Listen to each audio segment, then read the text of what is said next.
প্রেমের সম্পর্কের বলি অষ্টম শ্রেণীর এক শিক্ষার্থী আদরের সন্তানের করুণ পরিণতিতে বাখারা বাবা মা। আপন চাচাতো ভাই রাব্বির মাধ্যমে একই এলাকার সজীবের সাথে পরিচয় হয় কাশপিয়ার। সেই পরিচয় পরিণত হয় প্রণয়ে, কিন্তু চাপা থাকেনি সেই ঘটনা। এলাকায় শুরু হয় কানাঘুষা। কাশপিয়াকে বিয়ের প্রস্তাব দেন সজীব। প্রস্তাবে রাজি না হলে হুমকি দেন আপত্তিকর ছবি ও ভিডিও সামাজিক যোগাযোগ মাধ্যমে ছড়িয়ে দেওয়ার। এই ঘটনায় 2023 সালের অক্টোবর মাসে কাশপিয়ার মা বাদী হয়ে থানায় অভিযোগ করেন এমন কোনো অপরাধ ভবিষ্যতে করবে না বলে মুচলেখা দেয় সজীব।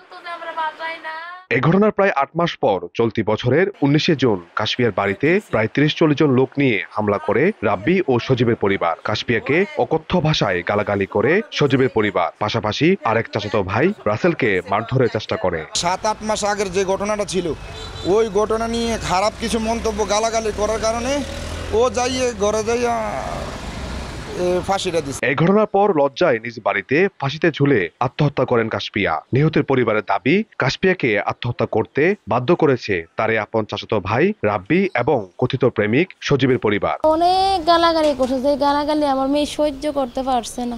তারপরে ঝামেলা তো তারা গালাগালি করে গেছে, ওই সিটিভির ফুটেজে সব আছে, তারা যাইছে গেছে জ্বর গালাগালি কহিরা গেছে।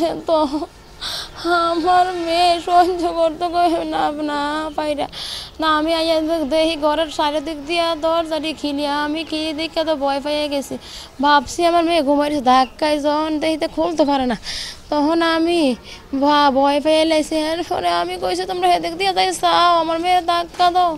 পরে জানালা খুললাম, আমার মেয়ে পাগার লগে জইল্লা রয়েছে। সঠিক তদন্ত হোক, তদন্ত হয়ে সঠিক আসামি উঠে আসুক, সঠিক বিচার চাচ্ছি আমরা। ঘটনায় নিহতের মা বাদী হয়ে আত্মহত্যা প্ররোচনায় মামলা করলে একজনকে গ্রেফতার করে পুলিশ। তবে গা ঢাকা দিয়েছে মূল হোতা রাব্বি ও সজীব। কাশপিয়ার সঙ্গে যার কথিত সম্পর্ক, প্রেমের সম্পর্ক ছিল সজীব, তাকে গ্রেপ্তার করলে মামলার মূল রহস্য উদ্ঘাটন হবে এবং আমরা তৎপর আছি তাকে গ্রেপ্তারের জন্য অভিযান পরিচালনা করছি। পুলিশ সুপার মহোদয়ের নির্দেশনা আমরা এই কাজটি অব্যাহত রেখেছি। কুমিল্লা সদর উপজেলার আমতলী পশ্চিম পাড়ার বাসিন্দা বারিয়া সিদ্দিকী কাশপিয়া। ইশতিয়াক আহমেদ, সময় সংবাদ, কুমিল্লা।